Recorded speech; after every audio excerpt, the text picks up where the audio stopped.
HeatherAsh, I'm so grateful that you're joining us today. It's just as I was kind of feeling into this interview, having just barely met you, literally, but knowing of your work, I was like, what can we bring into this discussion that would sort of deepen into the why around Mm. why you're doing what you're doing and just the evolution of your voice in the space of feminine empowerment. And I know it's very trite to say it's just about feminine empowerment, but anyway, welcome. It's just beautiful to have you.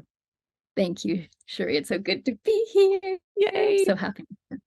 Well, let's start with this book. And those of you watching on YouTube, I'm just holding it up, Warrior Goddess Training. It is from 2014, which actually I look at 2014 as the initiation into my personal dark night of the soul. So I didn't become aware of the book though until about 3 years ago. One of my friends was like, "You should get this book." So I want to kind of start there. Now that you've explored this in other discussions, sort of, how you started with this and how it gave rise to now there's a whole deepening into what this was actually about, this warrior woman archetype, if you will, or the wild woman or what have you. So maybe just give us a little, highlight reel of that coming out versus now we are like what 9 years later and what that's about for you. Yeah, it's amazing that book's been out for 9 years. I have a Uh, daughter born in 2014. my And so god. like, yeah, that whole yeah, for me too, the whole 9 years since she came along and kind of anyway. Time is amazing.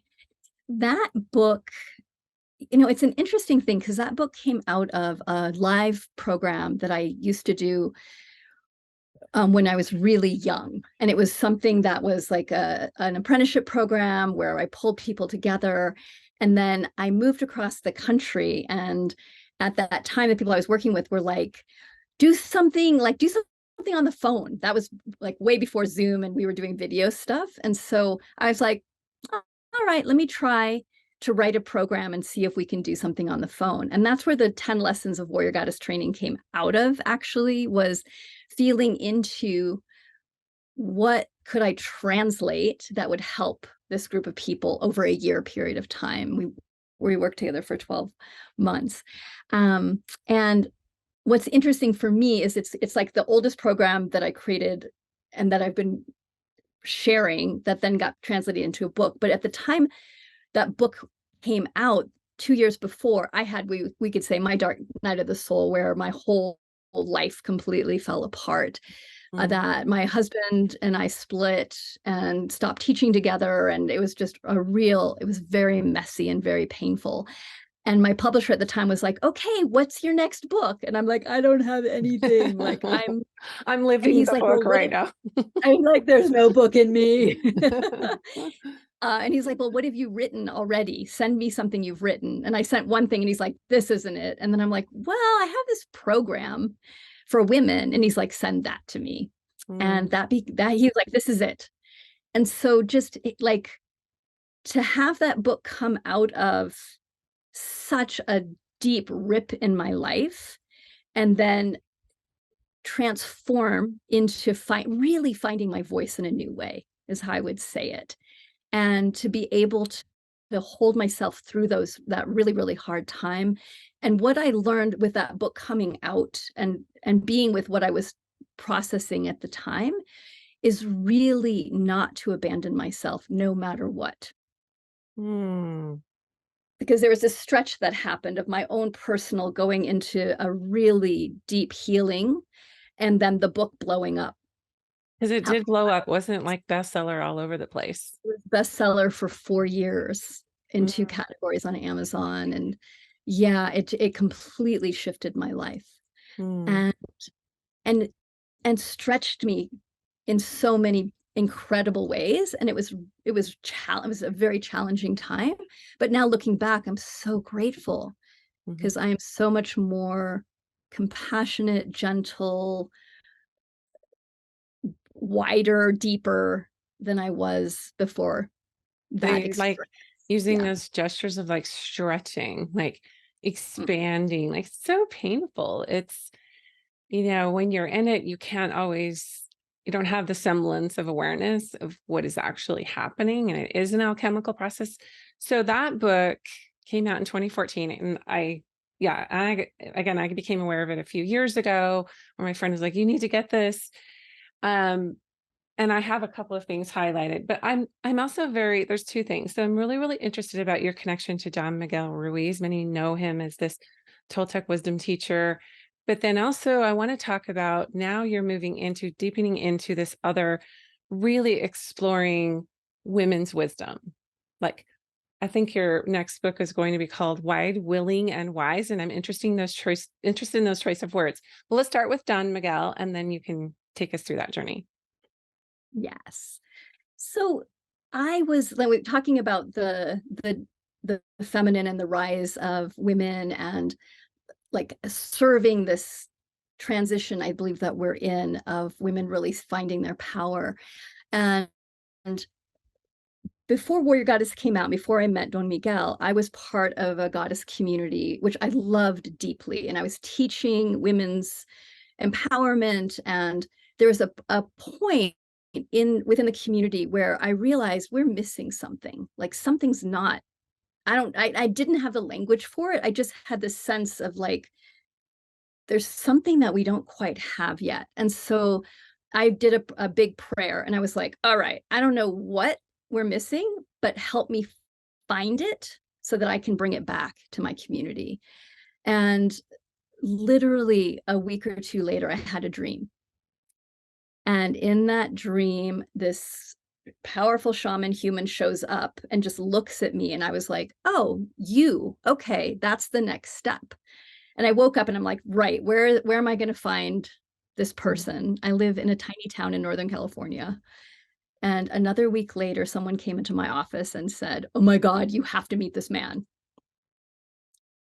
And that was the beginning of my relationship with Don Miguel. Wow. I didn't meet him for a year after that. Like I How old wasn't is he ready. now? Like, what do you know how old he He's is? 70. Yeah. He just turned 71. Wow. Yeah. And Wow. he's basically retired. He had his second heart transplant in December.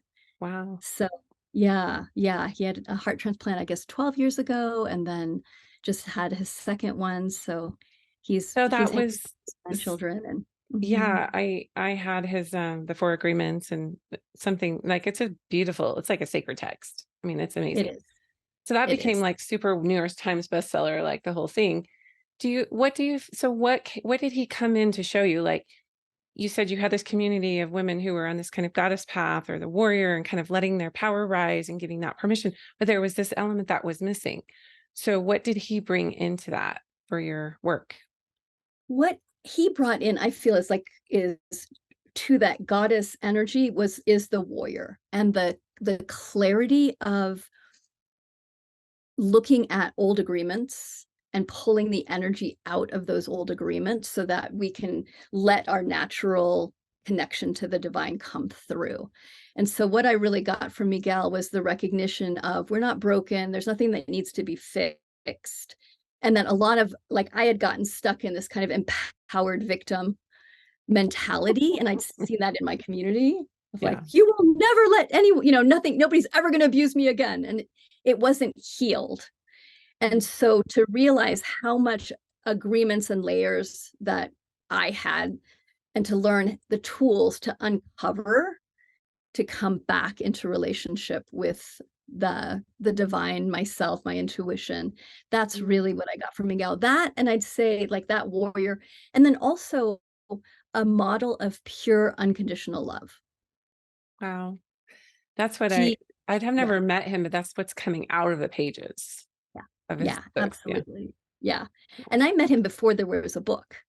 Mhm. So we would, I remember him teaching us about the Four Agreements. And so it was a very small group of us, and nobody knew Miguel at that time. Mm. And so to get to journey with him and his explosion and transformation of that book coming into the world, and to get to watch the teachings, which are still so dear to my heart. I still use the Four Agreements every single day. Yeah. Uh, Yeah. Going out into the world. And there's a way that my mission has been taking those Toltec teachings that are based out of Mexico and Central America, and bringing them through the lens of the feminine, and Mm. how we as women can integrate them. Yeah, when in I each- when I hear the words together, warrior goddess, I think sacred masculine meets sacred feminine. Not that the feminine is not a warrior, because she is, and not, not that the masculine's not nurturing or like embodied and full and all. It's just those choice of words together, I think, are really powerful. So when this book was circulated, the warrior goddess training, and it was out in the world, and you were still, learning and growing, as we always are. I mean, I just look at the last 9 years on the planet, and I'm like, oh my gosh, COVID and all the things. And there's just a lot coming out right now in the collective about unhealthy groups, charismatic leaders gone south. There's a lot of, shadows that are being revealed and coming up to people's awareness. I have a sense that that might have something to do with how your work is progressing. I look at my last 9 years, and it's definitely about that. But yeah, so bring us into sort of like when you started working on this other project and what you learned between the two spaces. Yeah, yeah, because it was definitely a COVID project. And it's funny because I started writing another book, and it was one day I'll publish it, but it's a memoir, and it was about the end of my relationship and like what I learned. It's a really intense, really intimate book. And there just came a point where a friend of mine was like walking me through putting that book in the world. And she was like, "Are you sure you want to put this book into the world right now? Like, this is a heavy, intense book. And I'm not sure we need more heavy, intense books or that you need to put out a heavy, intense book." And I was like, you're right. Let's do something different. Like, what do people actually need? And so I started just exploring, where are we now and what do we need Mm, as women, especially because that's my focus. I mean, I'm definitely like open to working with all genders, and there's a particular love of helping women find their power and their voice. And so as I dreamt into it, what arose was the archetypes of maiden, mother, and crone, and how important those three are, not as a line, which sometimes we think about them of like, you have your maiden phase, and then you have your mother phase, and then you have yeah, they're your not so linear. so linear, right? And you graduate from them. And I wanted to bring it back into the circle, which is how they were intended, that they're not a line, that we are learning how to be in relationship with these different energies and archetypes. Mhm. And so I started writing about that. And as I got into the writing, I recognized that I wanted to take it out of gender. And I wanted to take it out of any of the stereotypes of maiden, mother, crone, because I had people like, I don't like the word crone, I know, or it's so I'm not a triggering for maiden people. Mhm. anymore. Yeah, Yeah. yeah. So I'm like, all right, And some people let's are find like, I don't resonate with the mother because I don't have children, even though they don't really understand that that's not even about, exactly. yeah, But it's not about it's that. Yeah. muddy. Yeah. Yeah. Yeah. Exactly. So I love the words that we came up with of wild, of finding that exploratory, curious, passionate, creative, like, let's try calling that energy back. And also looking in our lives at the places that we're out of balance with wild, where we have an excess of wild, or where we Mhm. have a deficiency of wild, Hmm. and learning how to find what would best serve us now. That there isn't a, and then I say this about warrior goddess too. It's not like I'm going to be 50% warrior and then I'm going to be 50% goddess and then I've nailed it. Yeah. It's really like, where am I and which of these qualities do I need more of, which will serve me and which will serve the world. Where do you see in your work the most deficiencies in the wild woman archetype? Like the areas where women could be more wild? Oh my gosh. Most most of us have repressed our wild. We've repressed the adventurous, willing to make experiments and and make mistakes. And I feel like that's the wild energy is so much about exploring and being in nature and owning our sexuality and our wildness and our passions and our creativity. And so what I see is a lot of us have, and a lot of times it's because we become mothers or we become responsible or we think we're supposed to be spiritual. And so we start Mhm. pushing those parts of ourselves down. to kind of like think, oh, well, that's the child, that's the young. Now I'm supposed to mature. But we lose Right. our juice. Yeah. I think the adolescent girl has it down to some degree, even though there's a lot of with the good girl syndrome, which that's Yes. what phrase came to my mind when you were talking about the wild. Um, yeah, that sense of adventure, the call to adventure on the heroine's journey or the hero's journey is like you got to activate, right? That inner wild and just give yourself that permission to go exploring and make mistakes. And I think there's this fear. What do you think the fear is of making the mistakes? What is it? What do you think that's centered around? A lot of times it's centered around trying to be perfect, trying to make sure everybody else is happy and that we're pleasing everyone else. And that at core, when we peel down, what's often underneath that is fear of rejection, fear of not being loved, fear of getting in trouble in some way. Like you said, good girl syndrome. Like if I'm not a good girl, if I'm not making sure that I'm fulfilling my role of keeping everybody else at peace and happy, then I'm going to be abandoned, rejected, then I'm not lovable. And Mhm. so I often think about like, stop trying to be perfect for all of us Mm. and be willing to be messy. And that's what the wise reminds us again is that being messy is glorious. It's how we learn and it's Mm. how we play. And that's what keeps Mm. us rejuvenated. I just had no place in my paradigm growing up for what you just said. Like, not like I was sharing with you before we started recording, like it has only been in the last 5 years that I have woken up to this call to be messy, not to hurt people, although I did. That was inevitable, but not intentionally. Yeah, I yeah. mean, I feel like for me, and I can only speak from my own experiences, trying to divest myself from that old good girl syndrome type of, or purity culture or whatever you want to call it.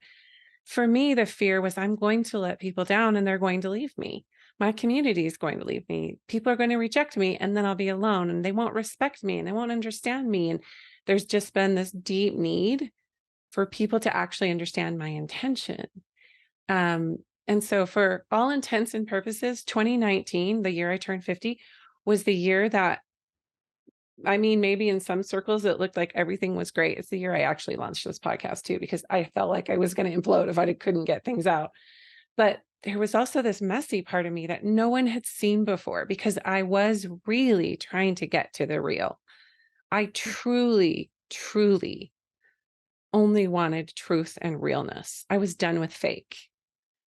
And when you say yes to that, it looks messy to everyone who had you in a box, who had you on a stage, who had you in their minds of the projection of who they thought you needed to be.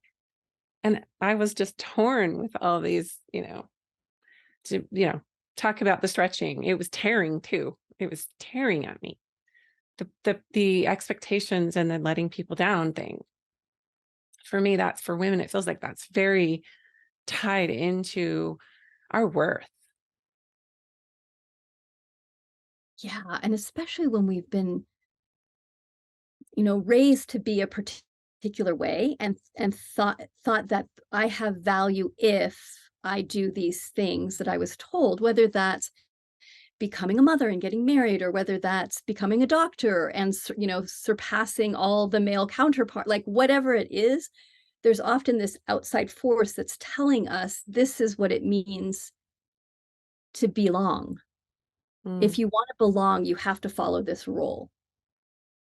And so then there's this fear when you start realizing, wait a minute, this doesn't actually feel right in my body. That tear, like you said, of like trying to hold it together when you suddenly realize this isn't actually who I am. And that transition process of then letting go and realizing I'm going to disappoint people. I have to. There's no other way. I'm disappointing myself if I stay in the yeah. box that I've put myself in and everybody else is holding me in, or I have to disappoint others. And there comes a point where you just recognize to live my life, I have to be willing to disappoint others and find a new way of belonging, find new community a lot of times. Yeah. Yeah. It feels like your body's intelligence, your soul, what have you, weights and assesses like your degree of readiness for that dark night, or that realization of like, this is a false sense of belonging that I have because I'm not authentically me. I don't have space to explore. I can't lift the lid in this paradigm. So I need to stay in to make everyone happy. I thought that was the most spiritual thing to do. And how do you define spirituality? I'm really curious. What's your Mm, definition of being authentically spiritual? being connected to life Mm, in a mindful, I don't want to put the word sacred in there because, like, just being connected, realizing that we're part of this incredible web of beauty mm, and that we're each an incredible, unique reflection of the invisible that, mm. for me, can't really be named, but can be experienced. So Yeah. it's the experience of deep connection to something beyond Mm. our own experience. I love that definition. I I think what you said is it has to be experiential. Otherwise, it's not real. It's just words on a paper and an old text, or like looking outside and seeing the mountains or whatever. But to be in it, you know, to be in, I mean, you could call it the old Christian Gnostics or the gnosis or the mystical aspect of um your way of being with the world. I kind of like the word mystical in that regard, just because it is experiential, it is direct experience. Yes.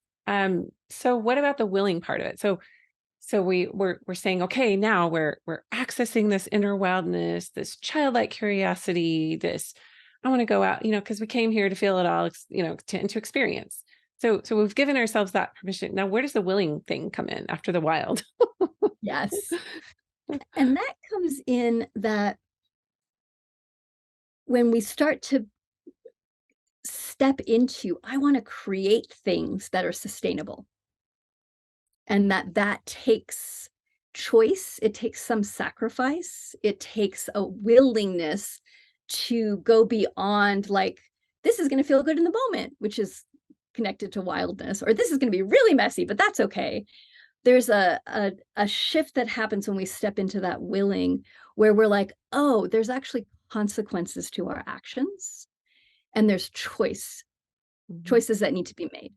And so if I'm going to birth a child or a book or a career, it's all about, then I have to show up for that other thing. So it's expanding between just me as this wild being into, now I'm nurturing and birthing something else that needs my energy and my attention. And when we do mhm. that, we then start stretching because it's hard Yeah. and we're going to be challenged. Right.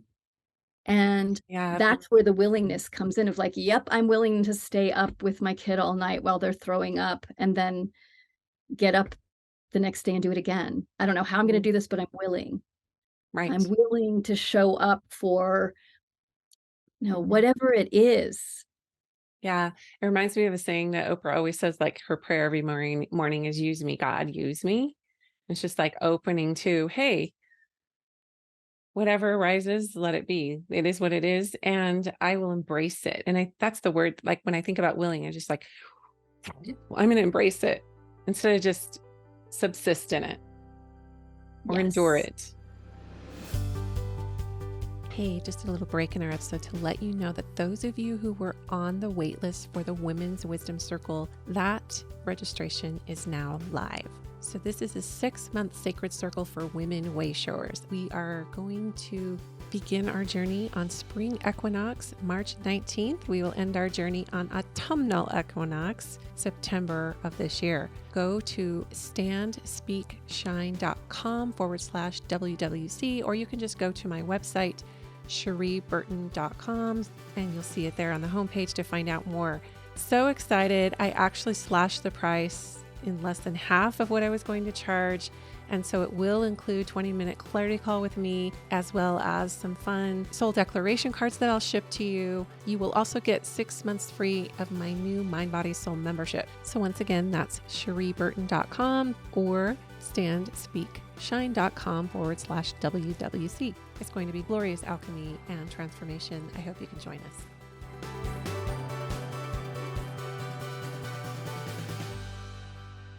So, It's okay, really what about the wisdom? So those things actually then I would assume cultivate the wisdom. exactly, exactly. Those things cultivate the wisdom. And so as we are finding that joyful, messy wildness, and as we start to really settle into being sustainable and steady and present in our lives fully, that what starts to arise naturally is this more spaciousness in our lives and more compassion, because we have experiences, and through the experiences, and you don't necessarily become wise with age or even with experience, because I've seen plenty of people become bitter with experience, become more shut down with experience, Yeah. revert more to not caring about others or closing their hearts. And so wisdom comes when we have experiences and we metabolize them, we integrate, we digest. And Mhm. what comes out through that digestion and through going through to the other side is more love and compassion and a bigger picture in relationship to ourselves and humans. So our vision opens and we start to see everybody has different experiences, and that all of it has beauty and value, and that everything in our lives we can use to deepen our stillness, to bring more love in, Mm, even the really rough things. beautiful.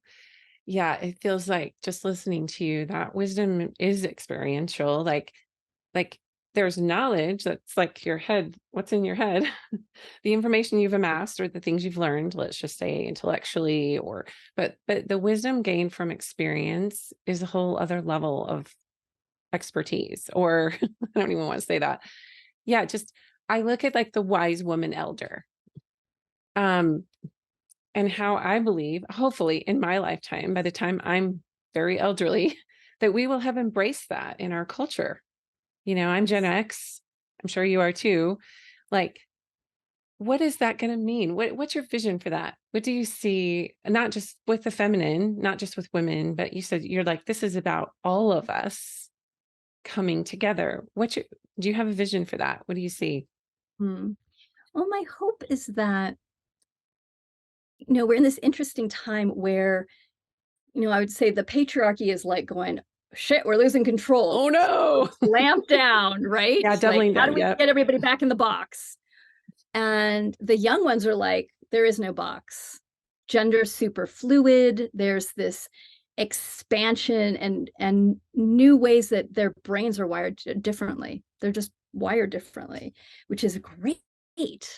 And so my hope and my prayer is that with this rise of energy that's happening now, of breaking free of the old modes of being and the old roles of this, you're supposed to be this, you're supposed to fit into this role, we're evolving, and it's a continuation of the evolution that we've been in, and that we allow it to continue, and that we learn from the young ones, and we learn from the ones that have been around for a while, and that we see that there doesn't have to be this huge split, that we can work together. I feel like the And young ones are just like grabbing the popcorn and just like watching it all play out and waiting for their time to show us healthy community en masse, to show us how to come back to what the earth keepers and wise, the wisdom traditions were trying to point us towards, including Jesus, including the Buddha, including all of these. Yeah. It's like, absolutely. what's the problem here? Like okay, so my kids range in age from 9 to 29, 6 of them. And I've been just looking at the different generational, universal aspects to, there's this 12-year split between one kid to the other. And it's like Jeff and I kind of just started over with the last two. But anyway, it has been very, very telling because they're challenging all of the paradigms. It was my older children that sort of woke up to some of the shadows and dysfunctions in our religion of origin way before I did. And it was like, wait a minute, what? How did that insight come through for you? I'm like in my 40s. I didn't even go there in my head. So we're preparing this new earth. A lot of people talk about the golden age or the new earth. What does that mean to you? In religion, they call it millennium, but or like Zion or whatever, in lots of let's just say conservative Christian traditions or the apocalyptic views of Christianity or what have you. And it's coming through in multiple world religions, but it's supposed to be this era of the earth where everybody's like in this place of love and acceptance. But then in my religion of origin, it was like, there's going to be a hierarchy there. And Right. men will have the priesthood and govern this whole thing. Men will still be governing everything with women by their side. So that didn't really feel very golden to me. Never really did. Yeah. But I think it starts in the heart, don't you? I think it's like our hearts are being prepared. Yeah, definitely. And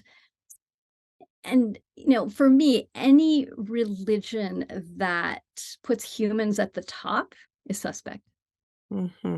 Or like this is the goal, even like golden age for humans. I'm like, we are connected to nature.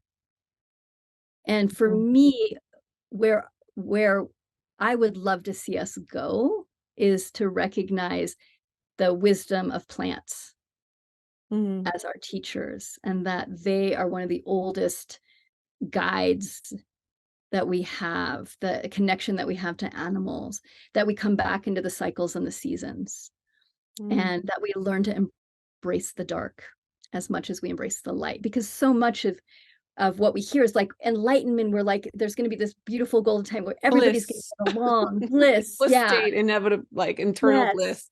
Yeah. And for me, there's a feeling sense of like getting out of being human. Mm-hmm. I want to be more here. I want to be more connected to life force and to the the ups and downs and the beauty and the grief and the Mm-hmm. sorrow and the tenderness and the weave of life around, not So separate. funny because the conservative religious people say, I warn you, they warn you, look out for those people who are like, quote unquote, earth worshipers, the Right. pagans, the tree hugger, whatever, like that put the earth above these leaders or this theology Yes. or these paradigms. Like, look out for those people. Their agenda is really like to take you away from God, let's just say. How would you respond to that? I would say to take away from a male dominated God, true. To take you away from the divine, it's actually putting you deeply in touch with the divine. To stay As connected to our Mother Earth yes. Yeah. and these Of course, plants. it's threatening to the major religions Yeah. because there's no control. You can't control somebody Mhm. if what their love is cycles and seasons, and they're honoring our deep interdependence with the earth. Mm. So often what the religions are saying is we are control and masters of the earth. Like that kind of manifest destiny colonization mindset. Let's go back to kind of the segue into why do religions co-opt? Why do you think there is this effort to sort of keep us out of the earth or to have this ownership or to have even a stewardship that could go awry? Yeah. And so often the major religions are around control. And when if you have a group of people that are in relationship with the earth and with the cycles and with the seasons, then that's really hard to control. when You you have can't a high control a one, volcano and you can't control the weather. right, exactly. But they'll try. Yeah. Right. Yeah. And so often, like, women have been connected to darkness and the earth and labeled inferior, bad. So, like, male, light, superior, human, superior, female, inferior, in service to the strong and connected to the earth and the messiness and the darkness. And there's this split. And what we're doing, I believe, is we're saying there is no split, actually. Mhm. The light and the dark it's all at play, but that's not controllable. It's much easier to control people when you say there's evil that you have to be careful doesn't get you, and we have the salvation and the way. Just look here. Mhm. Yeah. So, It yeah. takes So it, what it I would say No, go ahead. I have some thoughts on that, but go ahead what you were. I think we had posed a question earlier of like, what would you say to somebody that was like, don't go towards the earth, if that's where, That'll get darkness you. is, That's like it'll it's get down. you. You're on the grease slide to hell right there. Yeah, yeah. And really what it is it is an opening into connecting to the divine rather than a really remote God that is often the way that the major religions see it, as like the God is out here and there needs to be an intermediary for you to connect with God. And when you start to say there actually doesn't have to be a mediator, you can go direct. Right. Right. Can't That control that. that is the wrestle right there. To someone who was raised in a very high demand religion, I will tell you that is a massive wrestle. And I think it's not just in religion. I think it's in the space of government and academia and a lot of these institutions or systems that have perpetuated, and indoctrinated people in their disempowerment, in their reliance on the systems. And you were saying, like, the whole thing about the earth is to bring us back home to our senses, is to bring us back home, literally, to our own hearts and our own bodies. So my fascination of late is really giving people, like, there's a lot of people who start to deconstruct from this stuff, but they don't really understand what they're building now. Like, where are we going? Where is this taking us? How are we coming into communion with all that is? And how do we ground into what's taking place? Because it's going to get a lot worse. I've seen so many things come up in the media of deception and abuse of power and sexual abuse cover-ups and all the things. Really charismatic leadership gone awry, honestly. And that's going to be happening more and more as these shadows are exposed. And you could call it patriarchy, you could call it a lot of things. But yeah, so how do we ground into the new reality, into the actual reality? What are some practical ways, or some, like, how would you coach, let's just say, somebody into who's just feeling that, like, fear, or like, where are we headed? What's happening? What can we know? What's Yeah. real? Yeah, such a good question. So two things come up when you share that. Is one is, people often will say to me, okay, is it getting worse or is it getting better? Like, are things going to get better or worse? And I always say, who knows? What we want to do is learn how to get absolutely present with what's arising and be heart-centered and what I think of as unconditional in our relationship with life. So what we're trained in is very much conditional living and conditional love. And what that means to me is like, I'll love you if, Right. right? You'll be accepted if. And we Hmm. do this to ourselves and we do this to each other in huge ways. So, I'll accept myself if I fit into this role, or I lose 20 pounds, or I have the thing think I'm supposed to have. And again, it's another form of perfectionism. Like, there's this image of who we think we're supposed to be, and then we judge ourselves against that image constantly instead of being in relationship with this being fully. Yeah. So where we're moving towards is learning what being unconditional actually means and undoing the paradigm of judgment and separation and victimization in the form of if there's a judge, there has to be a victim, Hmm. and undoing like the punishment model is how I think of it. Yeah. Yeah. More just there's consequences for our actions. Hmm.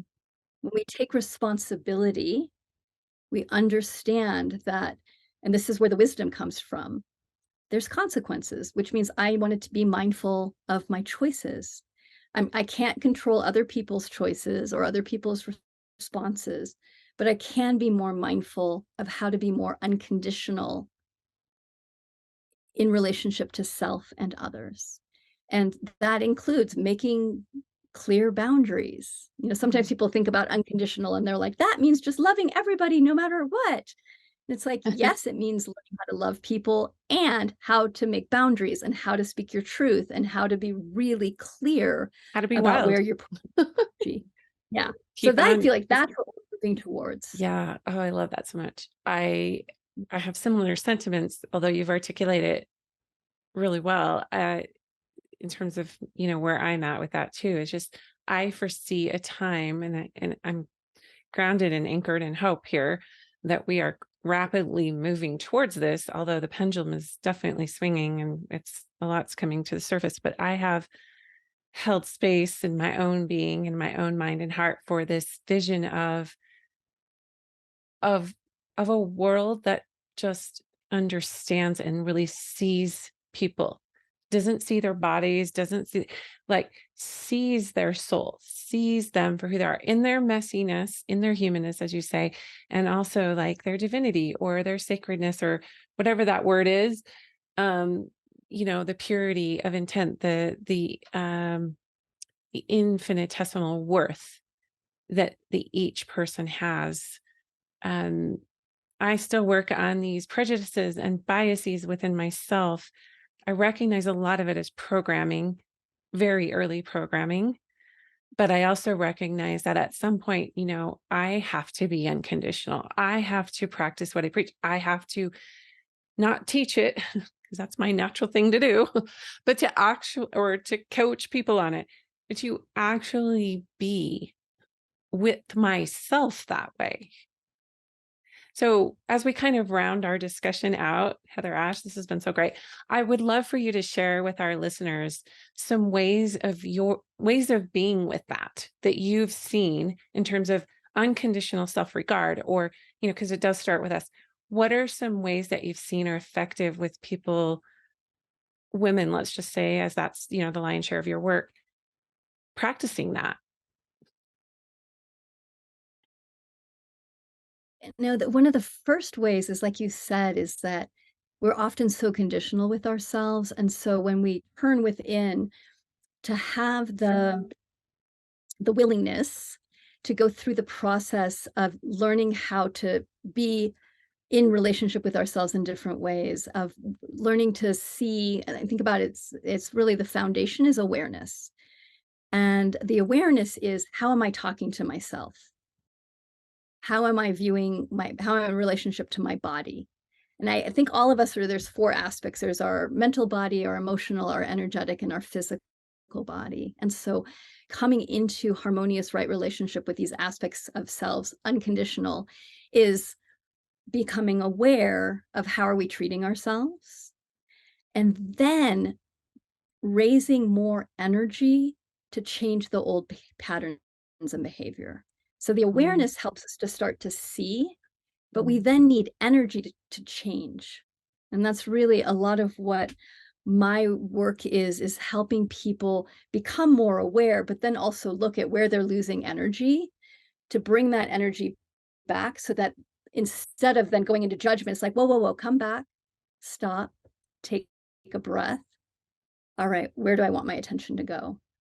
And it's mm. a whole undoing in a Yeah. beautiful way.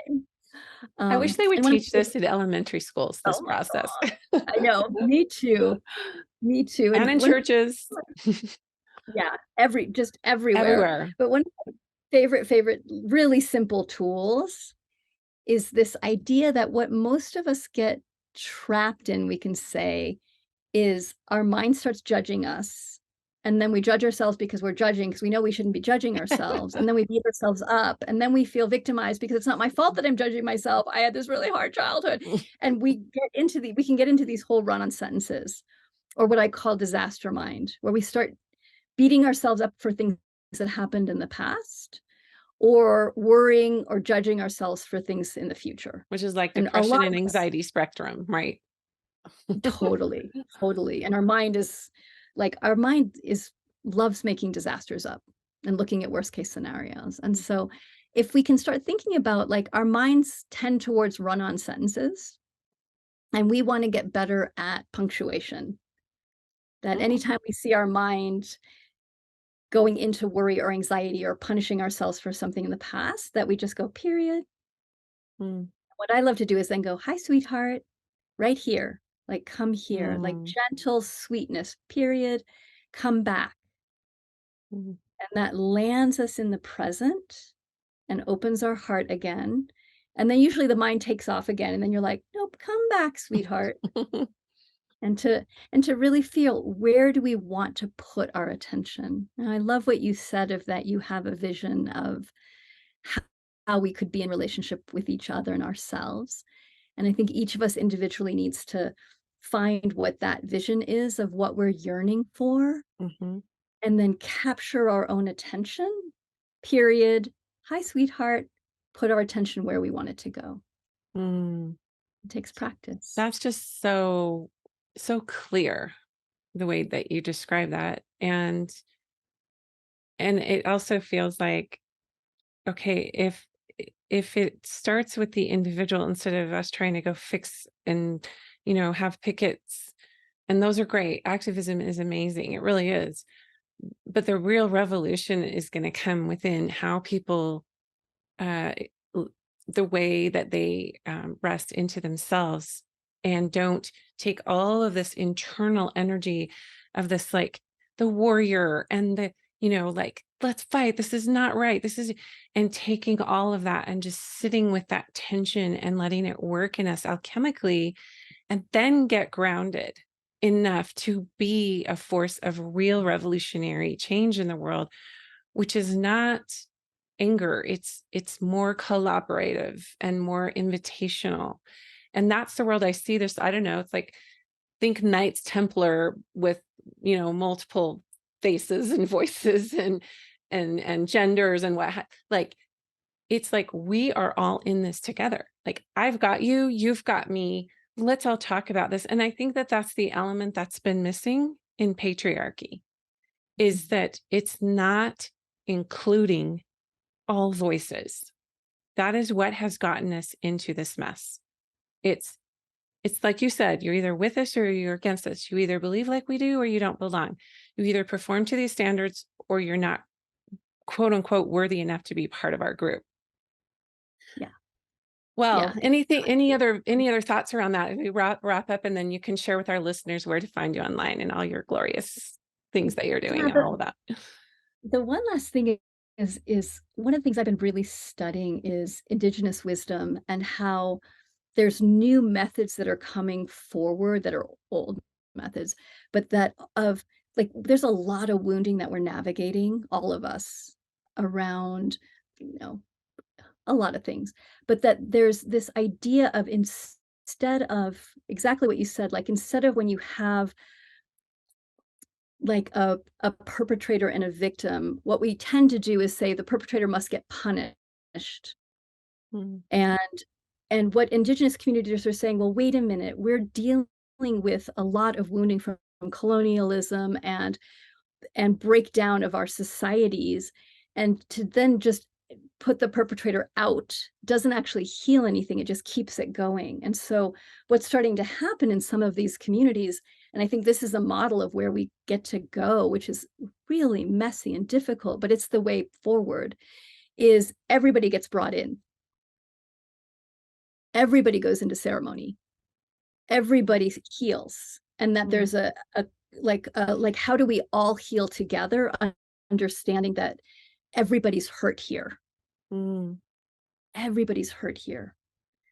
And so that's a really deep come to the table. Let's bring everybody to the table and figure out how to do it. And, it's hard to even think about how to conceive that, but we start in our families. Yeah. We start with our chosen families. We start with learning how to communicate with each other in new. Yeah.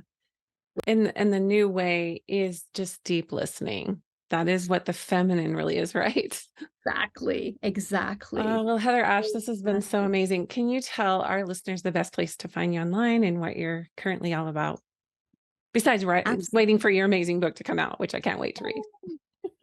Warriorgoddess.com is the website, and I'm on like all the social media pretty much.